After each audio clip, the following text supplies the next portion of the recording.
चलिए स्टार्ट है ना। देखिए ध्यान से देखिएगा। अब आप लोग को खाली ध्यान से सुनना है, बस बोलेंगे कितने खाली केवल हम बोलेंगे, ठीक है।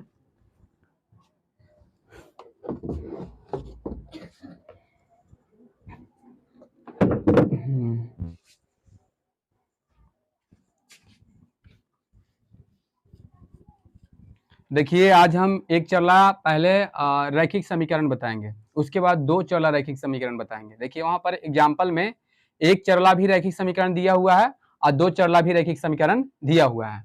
तो सबसे पहले देखिए यहाँ पर हम क्या करेंगे कि एक चर वाला रैखिक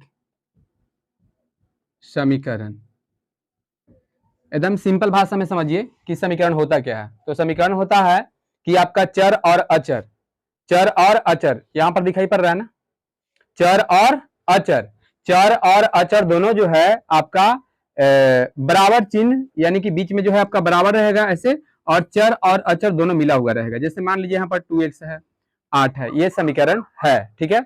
अगर हम बोलेंगे बताओ क्या ये समीकरण है, ये समीकरण है, तो समीकरण है। क्यों? क्योंकि बीच में देखिए ये बराबर का चिन्ह भी है और इसमें एबीसीडी के अक्षर भी है, ठीक है। अगर हम बोलेंगे, यदि हम बोलेंगे कि 2 + 3 और बराबर में कुछ लिख देंगे जैसे 5 इतना, तो क्या ये समीकरण है? तो ये समीकरण नहीं है, क्योंकि इसमें एबीसीडी के अक्षर नहीं है। अगर यहाँ एबीसीडी के अक्षर देते हैं एबीसीडी के अक्षर ए दे दिए तो ये समीकरण हो गया। तो इस तरह से समीकरण आपका होता है, ठीक ना। आपको पता भी लगाने के लिए आ जाएगा कि ये समीकरण है कि नहीं। जैसे मान लीजिए कि हम यहाँ पर लिखते हैं इस तरह से, आप बोलते हैं कि क्या ये समीकरण है, तो ये समीकरण है, क्योंकि इसमें एबीसीडी के अक्षर है और बराबर भी है, ठीक है। और यदि हम एबीसीडी के अक्षर आप बड़ा और छोटा ऐसे चिन्ह दे देंगे तो ये समीकरण नहीं है, और ऐसे भी दे देंगे ये समीकरण नहीं है, और यहाँ पर दे देंगे ये समीकरण है तो है, अगर यहाँ ऐसे हटा देंगे समीकरण है तो ये समीकरण नहीं है, क्योंकि एबीसीडी के अक्षर होना जरूरी है और बराबर का चिन्ह होना जरूरी है। तो समीकरण एक तरह का तराजू है। तो देखिए यदि हम बात करते हैं तो समीकरण एक तरह का तराजू है। जैसे मान के चलिए यहाँ पर हम लेते हैं 6x + 4 और बराबर में 8 ऐसे दे दिए, ठीक है। तो यहाँ पर जो है एक तरह का ये तराजू है, जैसे इस तरह से ये तराजू है, इस तरह से ये तराजू है। देखिए ये आपका समीकरण जो है एक तरह का तराजू है, ऐसे ऐसे तराजू है, और बीच में जो ये बैलेंस करने वाला होता है ये समझिए कि बराबर होता है। यहीं से हम लोग धर के और पता लगाते हैं कि ये क्या है से, ठीक है ना। लेके आओ तो ऊपर ला। देखिए तो एक तरह का ये क्या है, ये तराजू है, ये तराजू है, ठीक है। अब देखिए ये तराजू किस तरह से कैसे क्या बनता है। तो सबसे पहले देखिए इस समीकरण को हल करने के लिए सबसे पहले आपको जानना है कि एक चर वाला रैखिक समीकरण है ना, एक चरला रैखिक समीकरण किसे कहते हैं। तो देखिए एक चरला रैखिक समीकरण सबसे पहले एक चर वाला था। एक चरला का मतलब इसमें जब भी होगा तो एबीसीडी के अक्षर एक होगा, है ना, इसमें चर एक ही होगा। एबीसीडी के अक्षर दो नहीं आ सकता है, केवल एक ही एबीसीडी के अक्षर आ सकता है। अगर हम पहला यहाँ पर देखिए, पहला की अगर बात करते हैं यहाँ पर, तो देखिए इसमें केवल एक से आया है ना। दूसरा में भी देखिए केवल एक से आया है, दूसरा तो अंक नहीं आया है। आगे भी देखिए केवल एक से आया है, यानी कि जितना हम देख रहे हैं तो एक ए, यानी कि ए से लेकर जेड तक कोई भी अक्षर एक ही गो आएगा एक चरला रैखिक समीकरण में, ठीक है। तो एक चर के मतलब वही एबीसीडी के अक्षर एक गो आएगा, समझ गया ना। और यदि मान के चलिए यहाँ पर आपका ये रैखिक के बाद अगर हम करें तो रैखिक का मतलब होता है रैखिक का मतलब होता है कि जिस चर का घात एक हो। अगर हम मान के चलिए यहाँ पर लिखते हैं कि x², तो ये चर है, एबीसीडी के अक्षर है, ये चलते चर है, तो चर इसका घात जो है एक नहीं दो है, दो घात है। तो दो घात है तो एक मतलब हो गया कि द्विघाती हो गया समीकरण, ये द्विघाती में आ जाएगा। द्विघाती में समीकरण तो अभी नहीं, अगर ऐसे दे देंगे, ऐसे दे देंगे बराबर देखिए तो ये द्विघाती समीकरण हो जाएगा, ठीक है ना। अब देखिए यहाँ पर हम क्या करेंगे, एक भी घात नहीं देंगे, तो एक मतलब कि इसका घात एक है, इसीलिए इसको बोलते हैं रैखिक समीकरण, रैखिक बोलते हैं। तो रैखिक के मतलब आपको समझ में आ गया होगा कि एबीसीडी के अक्षर समीकरण रहे लेकिन उसका घात जो है केवल एक रहे, घात एक रहे, तो वो एक चर वाला रैखिक समीकरण है, एक चर भी रहे और घात भी एक रहे। लेकिन एक होता है दो चर वाला रैखिक समीकरण। यदि हम यहाँ पर बात करते हैं, देखिए तो यहाँ है दो चर वाला रैखिक समीकरण। देखिए ये दो चर वाला रैखिक समीकरण है, समझ गए ना। अब देखिएगा यहाँ पर ये देखिए इसमें ए एक्स वाई, देखिए दो दो को चर आ रहा है। इसमें देखिए एक्स वाई दो दो को चर आ रहा है। याद रखना दो चर वाला रैखिक समीकरण में दो समीकरण होता है और एक चर वाला रैखिक समीकरण में एक समीकरण होता है। देखिए जितना भी समीकरण है सब एक का गो है, लेकिन यहाँ दो गो समीकरण। देखिए समीकरण 1 समीकरण 2, फिर देखिए पचमा समीकरण 1 समीकरण 2, ऐसे करके आ रहा है, समझ गया ना। तो अब देखिए यहां पर हम पहले एक चर वाला रैखिक समीकरण के बारे में भी बता दिए, ठीक है। तो देखिए इसको हल कैसे करते हैं, तो देखिए हल करने का इसका तरीका क्या होता है। तो सबसे पहले देखिए यहां पर हम क्या लिखते हैं, कुछ स्टार में लिखते हैं। तो समीकरण को हल करते समय, है ना, यानी समीकरण हल करने से पहले आप देखिए किसका चिन्ह दे सकते हो। चाहे आप लिखिएगा ए अथी या ऐसे कॉमा, चाहे और कॉमा, और चाहे आप ऐसे का भी इस तरह का भी चिन्ह यूज कर सकते हैं। ये समीकरण लिखने से पहले आपका बाएं साइड में ये लिखा जाता है। ये पहला समीकरण के रूल नियम है। दूसरा इसका रूल नियम क्या है इसे समझिए। तो देखिए इसका दूसरा रूल नियम है कि आपको समीकरण जब हल करिएगा तो इसका चिन्ह बदलता है ना, यानी समीकरण का चिन्ह बदलता है। अब ज्यादा नहीं हम लिखेंगे कि चिन्ह बदलता है। देखिए कैसे, पूरा हम डिटेल नहीं लिखेंगे, समझा देंगे। जैसे मान लो 2x अब प्लस 8 है इक्वल 10 है आपका, यानी 2x प्लस 8 बराबर 10 है, ठीक है। तो ये समीकरण है। तो यहां पर हम देखते हैं कि 2 और x में जहां ABCD के अक्षर, ठीक से बैठिए, जहां ABCD के अक्षर अगर साथ में रहे, चाहे अंक भी साथ में रहे, तो समझ जाइए कि वो दोनों में गुना होला है। देखिए ये दोनों साथ में है, गुना है। ABCD के अक्षर भी साथ में लिख दीजिए, ये सब में गुना है, समझ गए ना। इसका एक स्वभाव है, ठीक है। तो यहां पर देखिए इसमें शुरू में जब भी हम बनाएंगे, ठीक है, तो जब भी बनाएंगे तो हम शुरू में क्या लिखेंगे। जैसे मान लीजिए इसको सोल्व लिखा जाएगा और उसके बाद लिखेंगे कि 2x। तो जब भी स्टार्ट करेंगे तो ऐसे लिखेंगे, और चाहे क्रम से कोई चिन्ह का यूज करेंगे, है ना। ये जो दिया हुआ है चिन्ह, इसमें से कोई चिन्ह का यूज कर सकते हैं, ठीक, ऐसे लिखेंगे। तो यहां पर देखिए आगे में काम बढ़ाएंगे, लेकिन यहां पर कुछ बढ़ाने से पहले बताते हैं। देखिए ये बीच वाला जो बराबर है, ये बराबर के जो चिन्ह है, ये बराबर का चिन्ह है। तो ये बराबर एक तरह का समझिए कि जादुई पुल है। ये जादुई पुल है, अगर ये पुल से ही पट्टी टपेगा तो बदल जाएगा। पुल के मतलब दहिना साइड से बायां साइड में आएगा, फिर भी बदल जाएगा। यानी कहने का मतलब ये है, ये पुल है, अगर ई पुल से ई पट्टी से ऊपर टपिएगा तब प्लस रहेगा तो माइनस हो जाएगा, माइनस रहेगा तो प्लस हो जाएगा, है ना। और जोड़ रहता अथी गुना रहेगा तो भाग हो जाएगा, भाग रहेगा तो गुना हो जाएगा, वर्गमूल रहेगा यानी रूट में रहेगा तो स्क्वायर हो जाएगा। जैसे में देखिए, जैसे मान लो कि यहाँ x के रूट है और ई पट्टी जो है आपका 16 दिया हुआ है, ठीक है, ऐसे दिया हुआ है, चाहे कुछ दिले है, जैसे मान लो 6 दिले है, तो ये रूट जो है भगाएंगे ऊपट्टी, तो ये रूट के ऊपट्टी भगाएंगे तो देखिए स्क्वायर में हो गया, स्क्वायर में हो गया ना। और यदि मान के चलो आपका एक्स स्क्वायर बराबर 16 रहता ऐसे, तो एक्स स्क्वायर बराबर 16 रहता, तो यहाँ पर जो है ये स्क्वायर के ऊपर डिफे जाएंगे तो रूट में हो जाएगा। तो देखिए एक्स बराबर, देखिए ऐसे हो गया, ये बात की याद रखना है। यानी रूट रहेगा तो स्क्वायर होगा, स्क्वायर रहेगा तो रूट होगा, ई है अलग है एक तरीका, ठीक है। और नेक्स्ट है जोड़ रहेगा तो घटाव, घटाव रहेगा जोड़, गुना रहेगा भाग, भाग रहेगा गुना, अभी पे डिस्टर्बेंगे। जोड़ रहेगा घटाव, घटाव रहेगा जोड़, गुना रहेगा भाग, भाग रहेगा गुना, वर्ग वर्ग रहेगा स्क्वायर, स्क्वायर रहेगा वर्ग, ऐसे करके बदलेगा। तो बताइए इतना सबको समझ में आ गया कि कैसे बदलेगा से। अब देखिए जैसे मान के चलिए अब आगे बढ़ते हैं, तो देखिए इसका बनाने का सिस्टम क्या है। तो देखिए सिंपल में एक पहला लेवल के बना रहा है। देखिए जैसे यहाँ पर पहला क्वेश्चन हम बना रहे हैं, जैसे मान लीजिए आपका 4x प्लस 8 बराबर, है ना, 8 बराबर आपका मान लीजिए 20 है।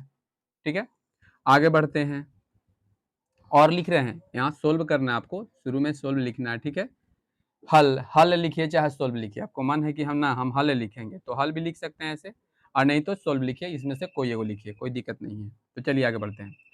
4x बराबर, अब याद रखिएगा कि ये चर पद है, ये अचर है, तो बताओ अचर अचर भी जाएगा, है ना, अपना सजातीय पद के जाएगा। तो देखिए 20 ऊपर टी पहले से था, 20 ऊपर टी पहले से है, 20 तुम्ही को बोल रहे हैं हम,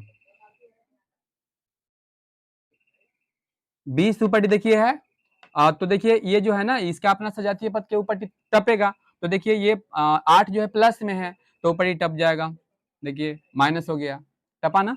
आगे बढ़ते हैं, एबीसीडी के अक्षर को हमेशा बाएं साइड में रखते हैं, अगर ई पट्टी भी रहेगा तो यह पट्टी से उठाकर यह साइड में लेके चलाएंगे।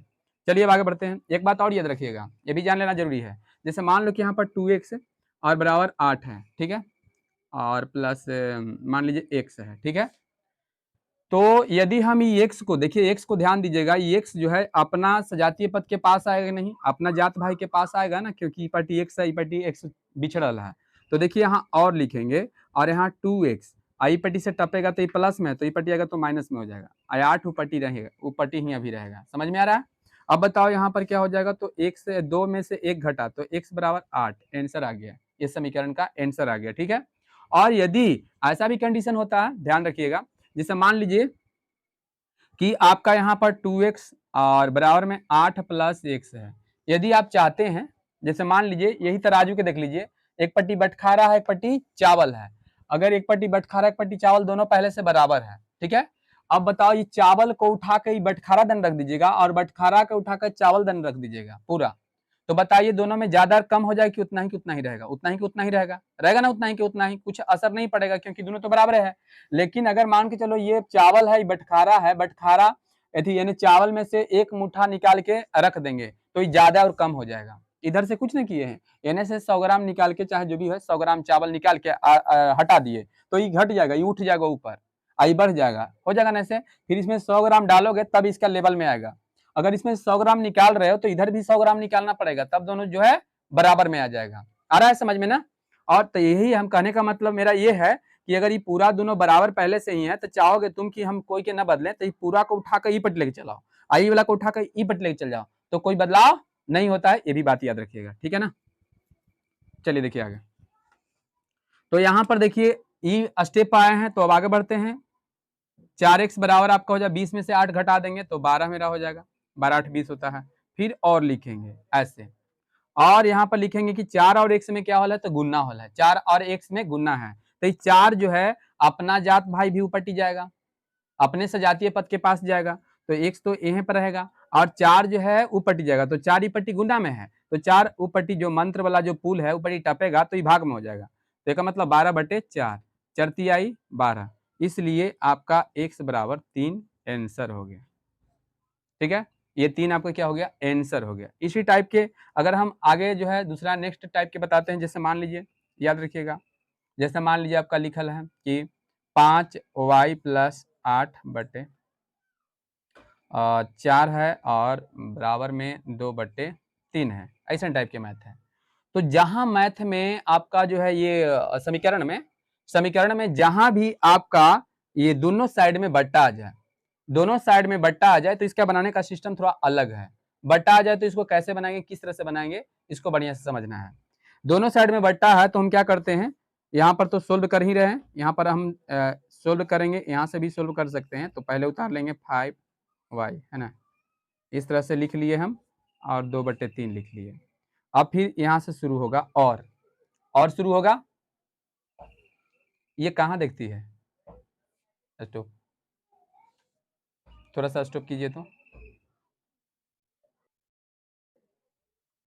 देखिए दोनों साइड में बट्टा है, तो बट्टा है तो देखिए इसको कैसे बनाएंगे, ये क्या करेंगे कि एकदम तिरछा तिरछी गुना करेंगे, और याद रखना एबीसीडी के हमेशा बाएं साइड में ही रखना है, तो देखिए 3 से गुना कर रहे हैं, देखिए 3 से गुना करेंगे ऐसे, और 5y + 8 अब बराबर में 4 दूनी 8, देखिए इसे 3 से ऐसे गुना किए और 4 से ऐसे, तो 4 दूनी 8 हो गया।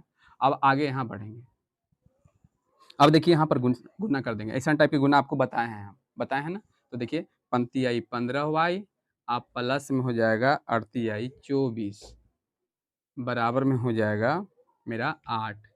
अब आगे बढ़ते हैं, 15y बराबर 8, तो ऊपर पहले से ही है। ये 24 जो है प्लस में, ऊपर टपेगा, ये माइनस में हो जाएगा। आगे बढ़ते हैं, तो 15y बराबर घटाएंगे तो 8 घटा देंगे तो माइनस में 16 हो जाएगा, 28 24, चलिए ठीक है 16 हो गया। एक और मतलब कि माइनस इसलिए आया क्योंकि माइनस में से 8 घटा, ऐसा नहीं कि 8 में से 24 घटेगा, 24 में से 8 घटेगा, तो 24 माइनस है, तो माइनस है तो माइनस में आएगा। तो अब यहाँ देखते हैं 15 और y में गुणना है, 15 और y में गुणना है, तो इसलिए y बराबर -15 -16/15 इस लिए हो गया, क्योंकि यहाँ पर देखते हैं कि 15 गुणा में है तो ऊपर गया तो भाग में हो गया, ये मेरा आंसर हो गया। अब देखिए ई लेवल के भी बता दिए, लेकिन आपका क्वेश्चन में ऐसा लेवल के भी आ सकता है, जैसे में हम तीसरा लेवल देख रहे हैं। जैसे मान लीजिए कि आपका रहेगा, यहाँ पहले सोल्व लिख देते हैं, ठीक है। तो चलिए मान लीजिए कि आपका इस टाइप का क्वेश्चन है, इस तरह से दिया हुआ है, ऐसे टाइप के क्वेश्चन दे देते हैं, और यहाँ भी दे देते हैं कि x + 80 ऐसे देते हैं, इस टाइप के क्वेश्चन देते हैं। तो चलिए ये वाला कैसे बनेगा, तो चलिए यहाँ और लिखते हैं, एकदम साफ साफ लिखना है। 5 × 20 x + 8 × 5 = 40 बराबर x + 80। अब देखिए इसमें x है, ई पट्टी भी एक इसका जो है जोड़ा ई पट्टी बिछड़ा हुआ है, तो ये टपेगा, ये नदी जो है पुल जो है टपेगा, और ये पुल टपेगा तो ये प्लस में भी है, जहाँ कुछ चीज का चिन्ह न हो तो प्लस उसको हम मानते हैं। तो ये नदी जो है टपेगा, तो टपने के बाद इसका क्या होगा, तो इसका चिन्ह बदल जाएगा। तो जिसमें देखिए 20x ई पट्टी टपेगा ही तो -x हो जाएगा, क्योंकि ये प्लस में है, और बराबर अभी 80 लिखते हैं, ऊपर प्लस में 80 है, लेकिन ये 40 जो है ऊपर टपेगा, तो ये भी इसका भी चिन्ह बदल जाएगा, तो ये प्लस है तो ये हो जाएगा माइनस। अब आगे बढ़ते हैं, तो ये 20 में से 1 घटेगा तो 19x बराबर, ये घटा देंगे तो ये मेरा 40 हो जाएगा। अब आगे बढ़ते हैं, 19 और x में क्या है, गुणना है, तो 19 और x में गुणना है तो फिर टपेगा तो ये भाग में हो जाएगा, तो x बराबर हो जाएगा 40/19। इसलिए आप पिछला बार लिख सकते हैं कि x बराबर 40/19 आंसर। समझ गए ना, ये अलग टाइप के हुआ। अब देखिए आपको नेक्स्ट टाइप के बताते हैं, जैसे मान लीजिए कि आपका ये चौथा टाइप है, ठीक है, ये चौथा टाइप है। तो चौथा टाइप में क्या बताना है, जैसे मान के चलिए हम लेते हैं यहाँ पर 4b/8 + b/2 4 बराबर, चाहे यहाँ बी ए रख दीजिए, कोई दिक्कत नहीं है, यहाँ पर 2/5 ऐसे लिख दिए, ठीक। अब जैसे देखिए ये यहाँ पर सोल्व करेंगे, ठीक है, चाहते तो सोल्व डायरेक्ट यहाँ से कर सकते। चलिए सोल्व, यहाँ पर क्वेश्चन तो दिया हुआ तो क्वेश्चन तो यहाँ उतारना ही पड़ेगा। b/2 b/4 बराबर 2/5। चलिए हम आगे बढ़ते हैं, ठीक है ना। तो देखिए, चलिए ठीक है, ज़्यादा फीका नहीं हुआ है। देखिए यहाँ पर कैसे बनाएंगे इसे। सबसे पहले जैसे हम भिन्न के जोड़ बताए थे बीजगणित के, तो यहाँ पर देखिए क्या करेंगे, हम एलसीएम लेंगे, तो 8 2 4 का एलसीएम मेरा 8 हो जाएगा। 8 का 8 तो 4b प्लस 2 चौको 8 तो 4b प्लस 4 दूनी 8 तो 2b और बराबर में 2/5 हो जाएगा। अब आगे बढ़ते हैं, तो सब देखिए सजातीय पद है, सब जुड़ जाएगा। 4 4 8 2 10 10b/8 बराबर 2/5। अब देखिए यहाँ पर अभी बोले हैं कि जहाँ बट्टा में आ जाए, बराबर के दोनों साइड में बट्टा में आ जाए तो तिरछा तिरछी हम लोग गुना कर देते हैं, तो 10 50b और ऐसा ऐसी 8 दूनी 16। तो आगे बढ़ते हैं कि b बराबर, ये दोनों में गुना वाला है तो 50 ऊपर जाएगा तो भाग में हो जाएगा, तो b बराबर 16/50। इसको छोटा रूप कर सकते हैं, 8 यहाँ 25 होगा, इसलिए b बराबर 16/25, ये मेरा आंसर हो गया। सॉरी 8 बटे, चलिए ये मेरा आंसर हो गया। तो देखिए जितना भी है सब लेवल पर आ गया, ठीक है ना। अगर मान के चलो कि आपका इस लेवल के आ जाएगा, जैसे मान के चलिए आगे हम चलते हैं 5वां क्वेश्चन में। जैसे में मान लीजिए आपका 3 इंटू में है y है ना, चलो यहाँ पर मान लो करेंगे हम, तो प्लस 4 दिले हैं और बट्टा में फिर दे दिया है 3 और फिर दे दिया है 2/3 चाहे 1/3 ऐसे दे दिया। तो इसको हम कैसे बनाएंगे, तो और लिखेंगे, इसको तो पहले तोड़ देंगे। तो 3y प्लस 12 और बट्टा में 3 हो जाएगा, इपटी एलसीएम लेंगे तो 3 होगा और 2 का 2 प्लस 1। आगे बढ़ते हैं, तो 3y प्लस 12 बहुत सा बच्चा यहाँ जोड़ देगा कि 12 3 15y लिख देगा, क्योंकि विजातीय पद है नहीं जुटेगा, ठीक है। और 3 बट्टा में हो जाएगा, ई पर 3/3 होगा, ठीक है। इसको काट सकते हैं 3 एक का 1 मरतबे। आगे बढ़ेंगे तो 3y प्लस 12 और बट्टा में होगा 3 और बराबर 1/1।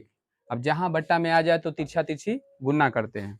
तो देखिए तिरछा तिरछी गुना करेंगे, यहाँ से तिरछा तिरछी थोड़ा फीका उग रहा है, रेड से लिखते हैं, रेड रेड वाला उसमें लाइट आती आ रहा है ना, लुक रहा है रेड।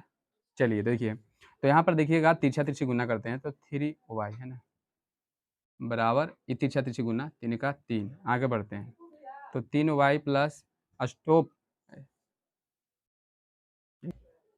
देखिए तो 3y और यहाँ पर हो जाएगा 12। 12 को क्या करते हैं, इसको भी गुण अथी बराबर देते हैं, ठीक है। और 3 पहले से है तो देखिए 12 जो है प्लस में ऊपर टपेगा तो ये ई पट्टी माइनस में हो जाएगा। एक मतलब कि 3y बराबर हो जाएगा, घटेगा तो -9 होगा, -9। तो 3 और y में होल है गुना, तो इसलिए y बराबर -9/3, 3 3 9, यानी y का मान आ जाएगा -3। ये आपका आंसर हो गया। तो बताइए ये पूरा जितना ही बतावल गया है सब टाइप पर बताए हैं, ये सबके समझ में बढ़िया से आया है, सबको ये बढ़िया समझ में आया है ना।